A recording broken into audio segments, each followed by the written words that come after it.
of wood fuel. And this has results to deforestation, where they cut down their trees to make firewood, charcoal, briquettes, and everything. And this has to come to a stop. So as researchers at ARIN, we've looked at this as a way of coming up with solutions in order to mitigate climate change, as well as creating opportunities for these people and even the investors who are more interested in the energy sector. Also at ARIN, we do have these review sessions where we come up with various topics to discuss.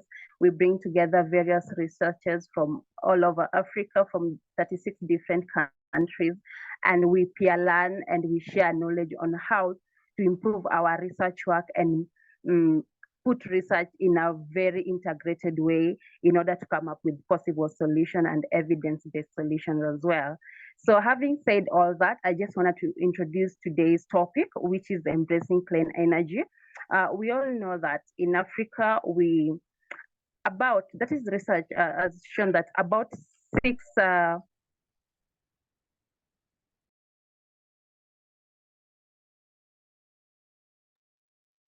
sorry for that. In Africa, about 600 million people are still lacking access to clean energy. And you know that population in Africa is growing.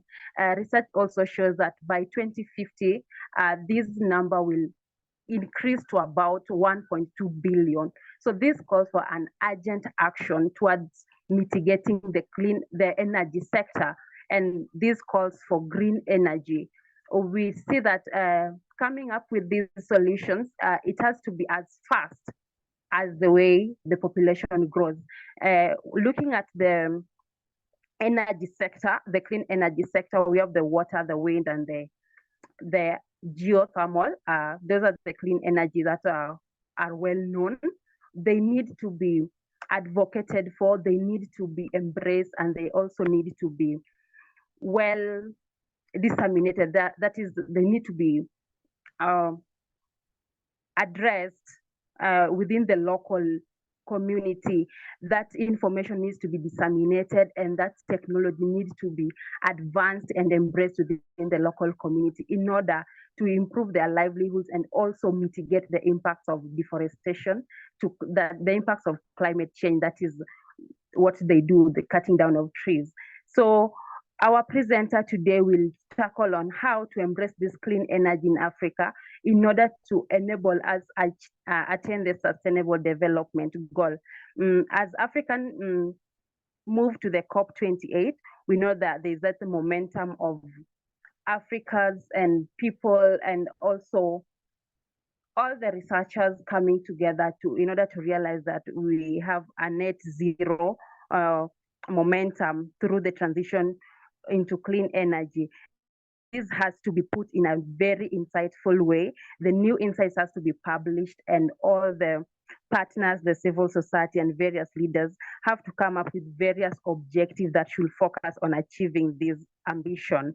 So I'll welcome our today's speaker to take us through this presentation in order to enable us know what to do and what not to do, and at what particular time in order to achieve the Sustainable Development Goal 7 of clean energy. Thank you. In case you'll have any question or any comment amidst the presentation, you're welcome to put in the comment section. You can just write it in the chat section. And also you can raise your hand. We'll see immediately after the presentation. So thank you for that. Leon, kindly take us through the presentation. Thanks. Thank you so much, Lavenda and ARIN team. My name is Leonard Nyongesa, and I'm actually involved in energy access and climate change. And currently, I'm taking up a role with MASICOP's Energy for Impact program, advising the SMEs that are involved in energy access projects across the African region. So when I had some consultation with ARIN about what we can discuss today, I thought that this is an opportunity probably not to to share some of the insights about the efforts that are taking place towards embracing clean energy access through various levels.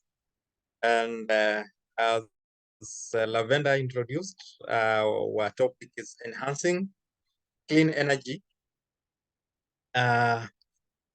Is enhancing clean energy is Africa's path to sustainable development.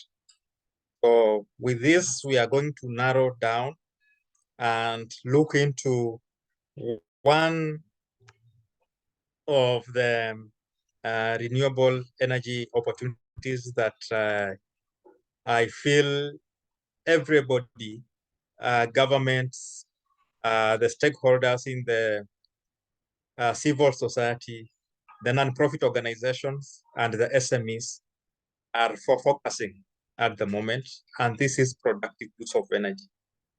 And as we all know, that with the developments of the clean energy access, specifically within the off-grid sector, whereby in Kenya, it started being very popular between 2010 and 2015. That's when it started being popular in Kenya.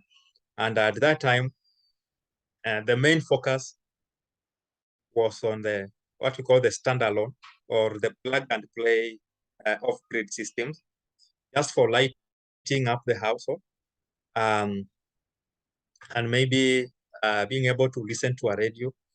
But with time, the energy demand, is increasing, and it's increasing because energy is one of the main source of the livelihood. We all depend on energy, and it is this because of the energy that we depend on that is causing global warming, and of course leading to climate change. And here we are, Africa is one of the continents that is bearing the burden of the impacts of climate change. And can we just sit there and complain about the burden that we are bearing about the impacts of climate change? Of course no. What is the main answer to this? Is that we need to embrace alternative sources of energy that are more efficient and are more clean. And it is for this reason that even with the COP27 and COP28, of course, the effort is towards a reduction of greenhouse gases, and we can only do this if we are focused towards the transition to clean energy access. And transition to clean energy access, we know that it is very crucial in fight against climate change. We have had a very active participation of individuals, communities, governments, the non-profit organizations towards advocating for alternative sources of renewable energy. And with this, one of the main components is the productive use of renewable energy. Why? When we talk about productive use of renewable energy, what do we mean? It means that this is a kind of a source of energy that can be utilized within the agricultural, commercial, industrial activities, but powered by renewable energy sources. And in this case, it should be able to generate income. Within the agricultural sector, of course, this is just a table which I extracted somewhere just to show various industries that are useful in the utilization of productive use of energy. And as you can see here, within the food sector, we need energy for drying, for drying maize, the cereals, drying fish, and so on. We need energy for smoking. We need energy for baking. Within the agriculture sector, we need energy for irrigation and post-harvest processing, for example, milling, grinding, and so on. We need energy for cooling.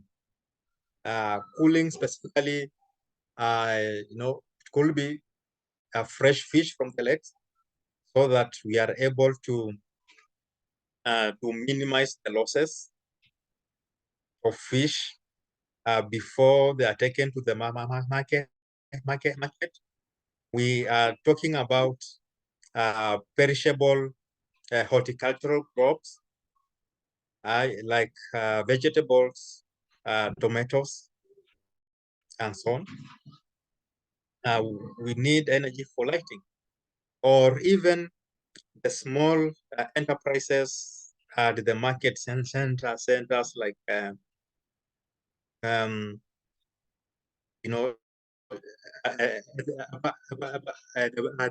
barber shops for shaving, battery charging, and so on.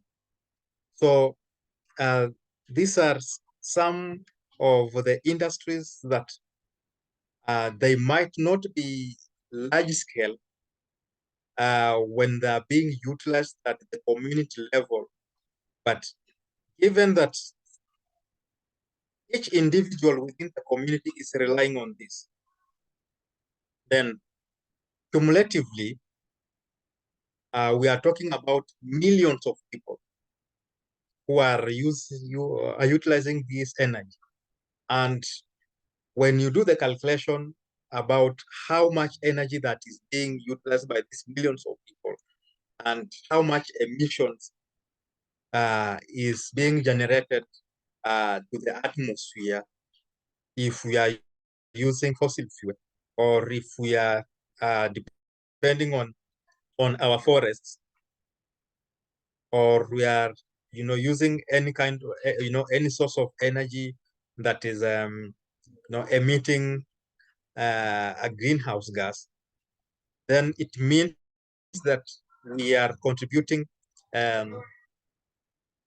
thousands of tons of greenhouse gases to the atmosphere. And the efforts of every individual in the community actually counts. So in this case, with the use of renewable energy, and specifically solar, could be wind or hydropower or biogas. But of course, with all this, we are looking at the scale in which an individual at a household level is able to afford. Now, here we will be talking about solar. So it is also important for us also to understand the benefits of productive use of renewable energy. Are we just doing this because we see our neighbors are having solar panels? Are we doing this because the government is saying so? Are we doing this because the NGOs are advocating for this? Okay, let's look at one important benefit is the triple bottom line sustainable business.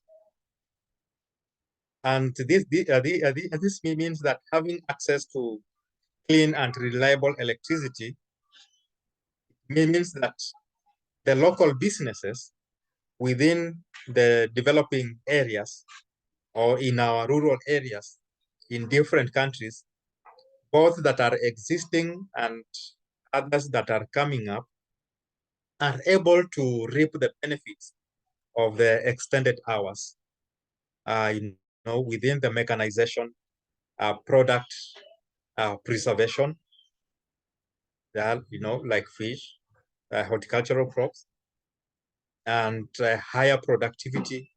And of course, it means that there will be improved working hours, because once you invest in this renewable energy, then it means that there is no extra cost that is being incurred. For example, if you are using solar, with one-off investment, then continuously you are not going to pay any bill. We are only relying on the free sun that we have. So this means that instead of having the fear of you will pay more bills, so you have to close your business early, there will be no longer that fear.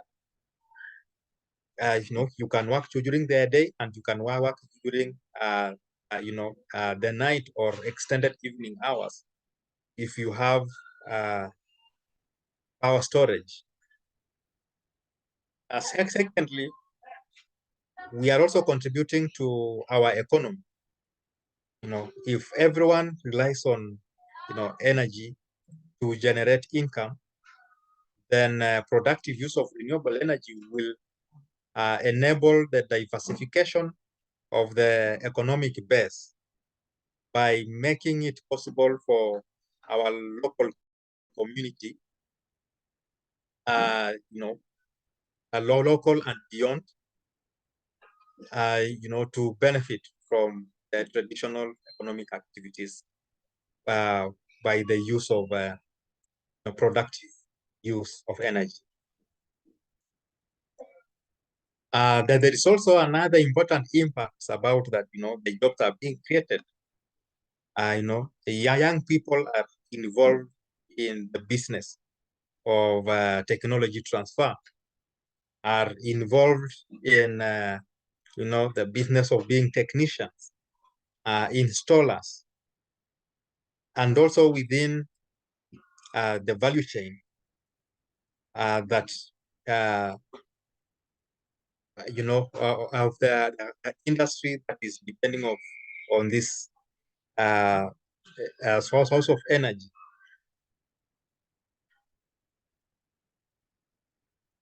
We are also looking at easy implementation of various projects that we are involved in, and we find that renewable energy technology, it's very neutral within agricultural, commercial, or in the industrial activity, and it can be powered by any type of renewable energy source. Another important point to note is that with the use of productive use of energy, there is enhanced gender equality. For instance, take an example of a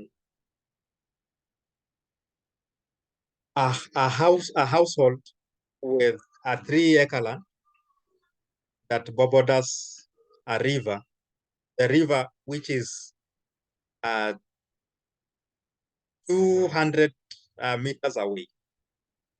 So this woman, together with the children, is supposed to carry the burden of the bucket, fetching water with several trips from the river to come and water the vegetables. And perhaps she has a small kid on the back, maybe who is 8 months old, and she's doing all this. She gets tired. A lot of time is wasted. She can't do any other household duties. But see, with a portable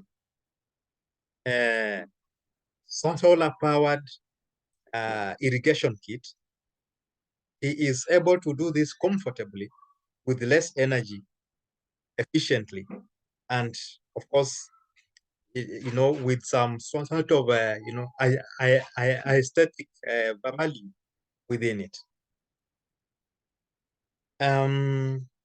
Something else is about improved health and sanitation. Most of the energy sources that we are using, of course, it is from the fossil fuel, be it from the diesel engine, petrol, or even firewood or charcoal.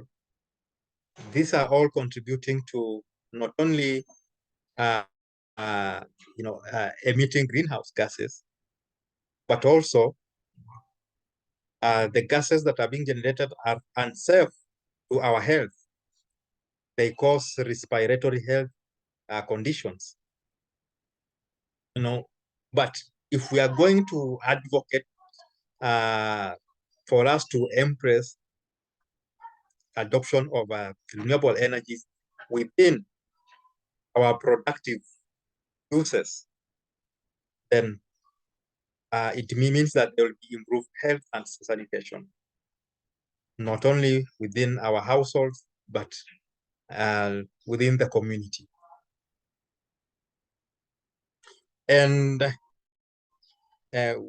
one of the most important aspects in ensuring that the productive use of this energy is enhanced or adoption rate is increased is about these key issues that I have highlighted. Because one of the main issues is access to finance.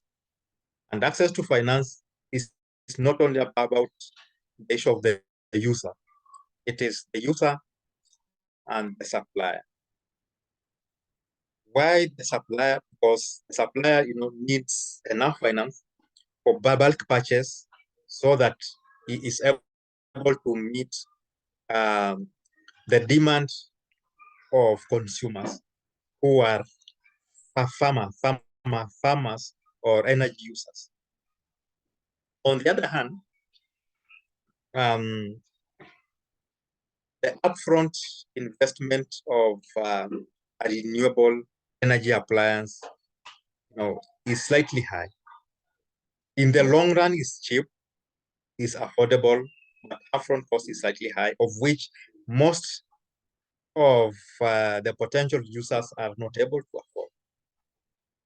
So this is one of the key issues that it has to be addressed.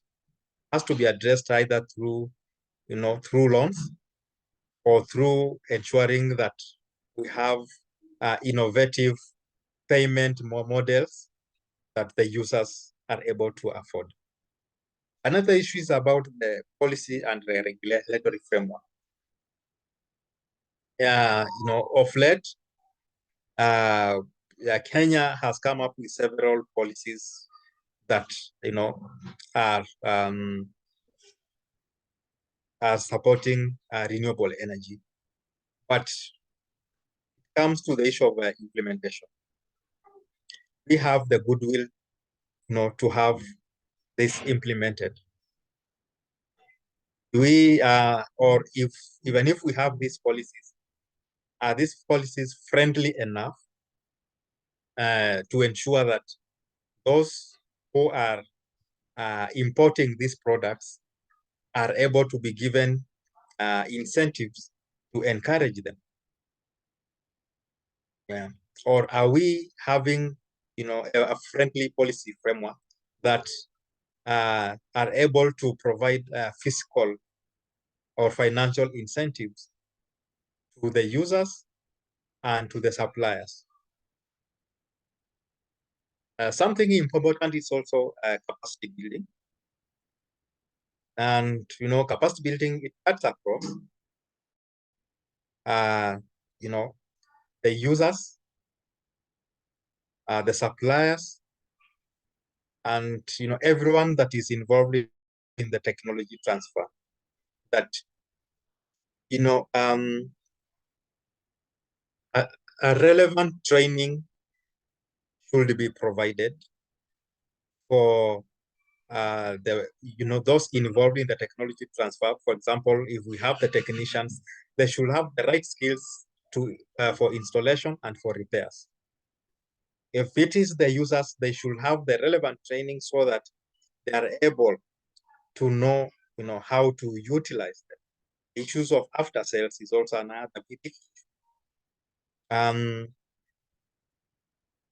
The people involved in the in the financial sector, the microfinance, that are setting aside the loans that are friendly in promoting renewable energy, are they also being trained to understand the importance of promoting this technology? I also mentioned earlier the issue of innovative payment models, and as of late, we have seen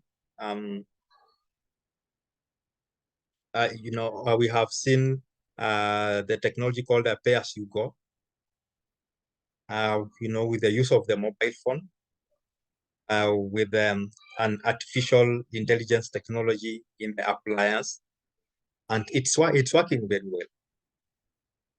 But of course, with this to happen, a lot of investment is supposed to be done. Issues of technology advancement is also important. We need to be innovative each and every time to meet the needs of the users and also to meet the needs of the market. So continuous research and innovation to improve the technologies that we have in place, and also to bring on board new technologies, also important. The issues of cost I mentioned earlier, it is also something to advocate about, so that we not only have these products in place and no one can access or afford. So I really wanted to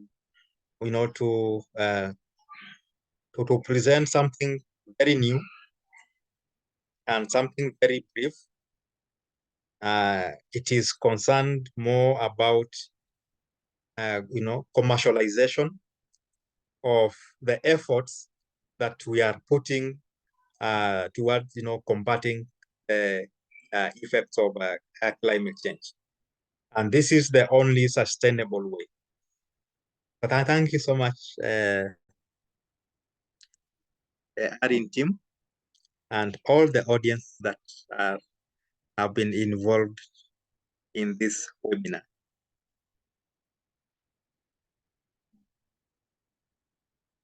Lavender?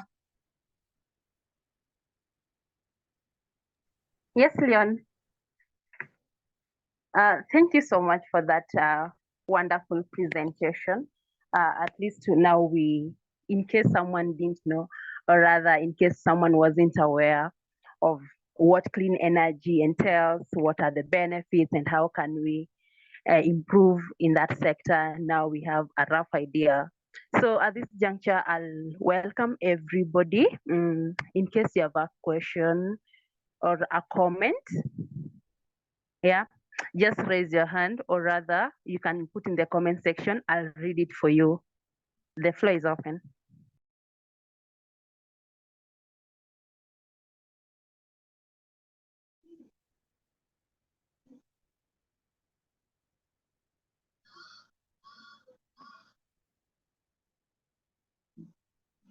I have a question for Mr. Nyongesa. Please go ahead. Now, at the Africa Research and Impact Network, we are getting more interested in community engagement in climate change adaptation. because we are realizing that communities tend to be excluded in climate change discourse, and yet they are the ones who are mostly affected.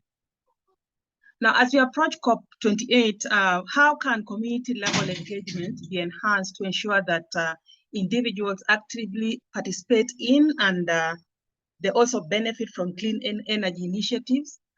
And what role can such grassroots efforts play in contributing to Africa's commitment to sustainable development and zero emissions?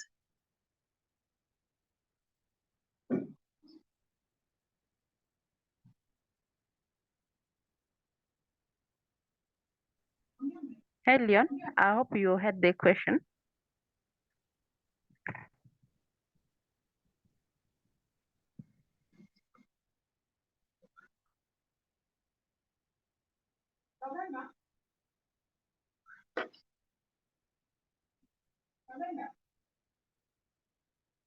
Akusikia? Leon, you're muted. Kindly unmute. Okay. Thank you so much. I was just trying to paraphrase the question so that I know if I have understood the question. That how the community at the grassroots level can get involved towards contributing their voices in the high-level forums like COP28. Is that what you are saying?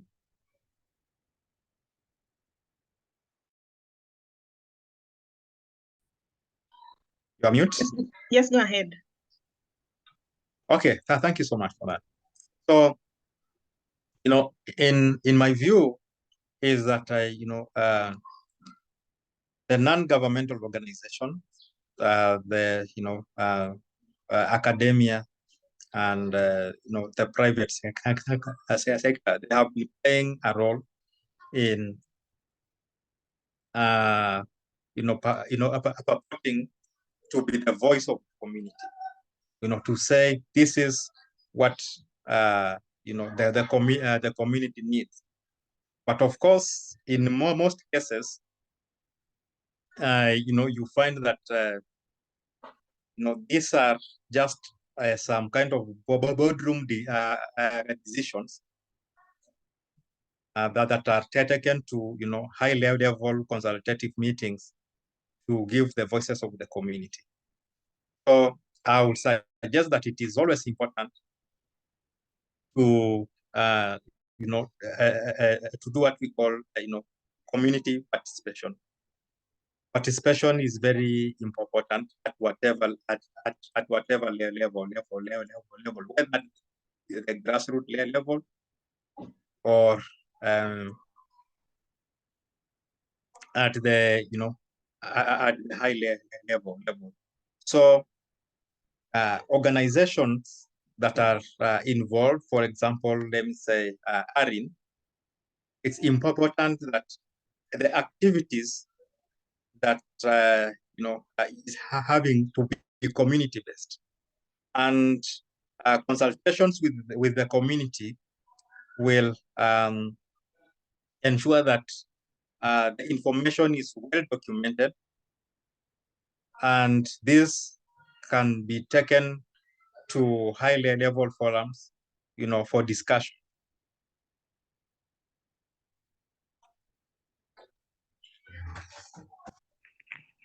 Florence, I don't know if your question is well answered.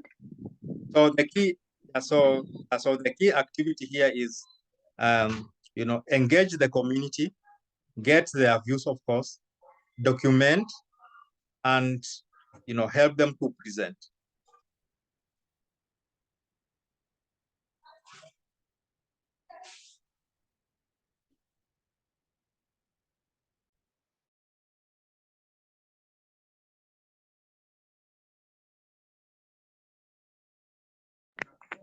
Hello.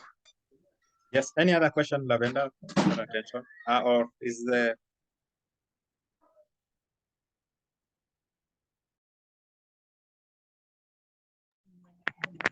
It's like there is no any other question. Dr. Teller, I can see you in the meeting.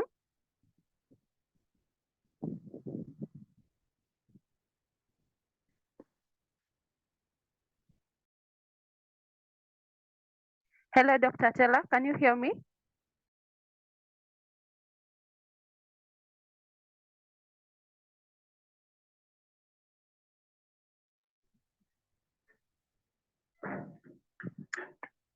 It's like Dr. Tella.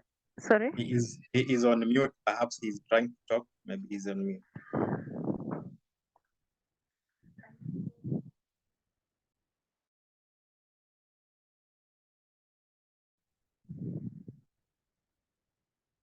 Okay, I don't know if he can hear us. Probably is not at a position to speak. I'll welcome Florence. Florence, kindly give us a closing remark. Oh, sorry. Yes, please go ahead, Doc.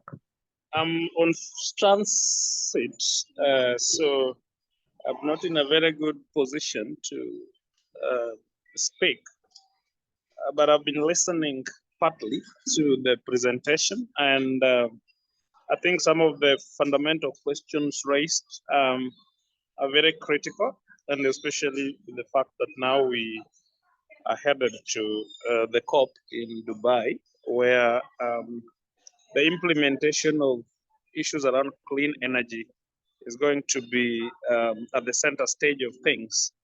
And particularly if you look at it from the perspective of just transition, the questions around to what extent can countries like Kenya, or most countries in Africa, really continue to adopt clean energy, and what are the benefits that these bring to them? Because indeed, we know that the injustices around the energy utility is what has been responsible for climate change.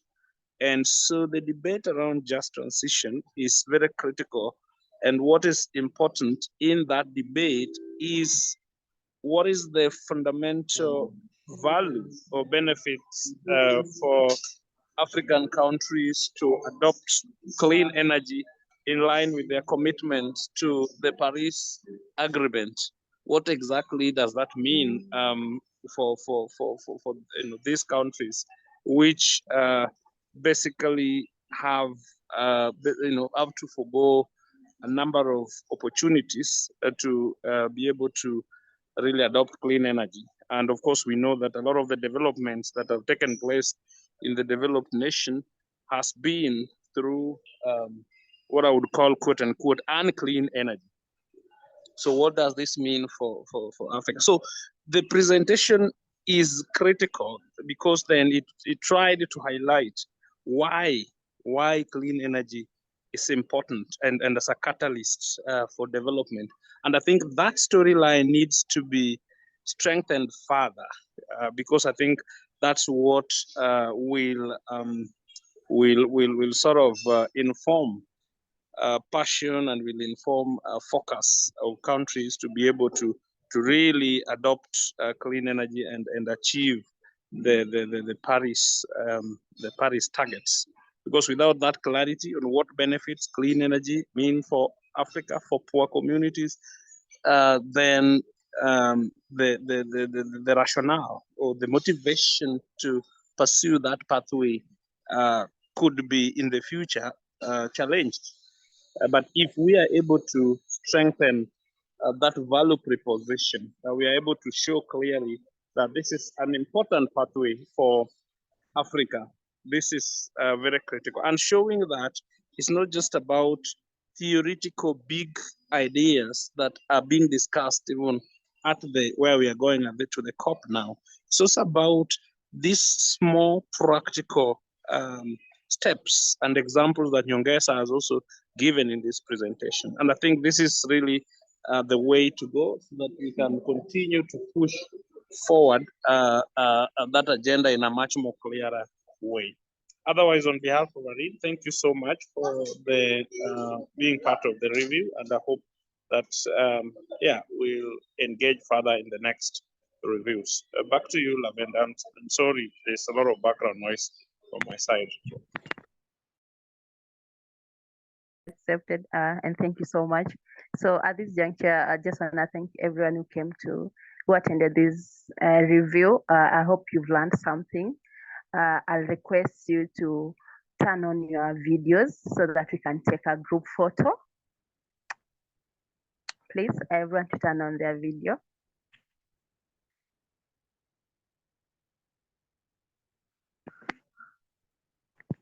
Felix, Humphrey, Emmanuel.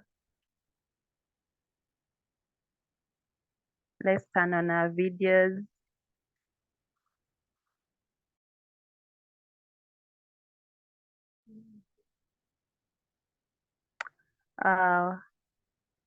Okay, so I think that's done.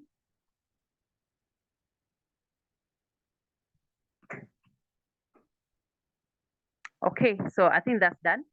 We've taken the photo. So thank you so much, everybody. Have a fantastic weekend, and let's meet each other next Friday during our next review. Have a good holiday or weekend ahead. Thanks.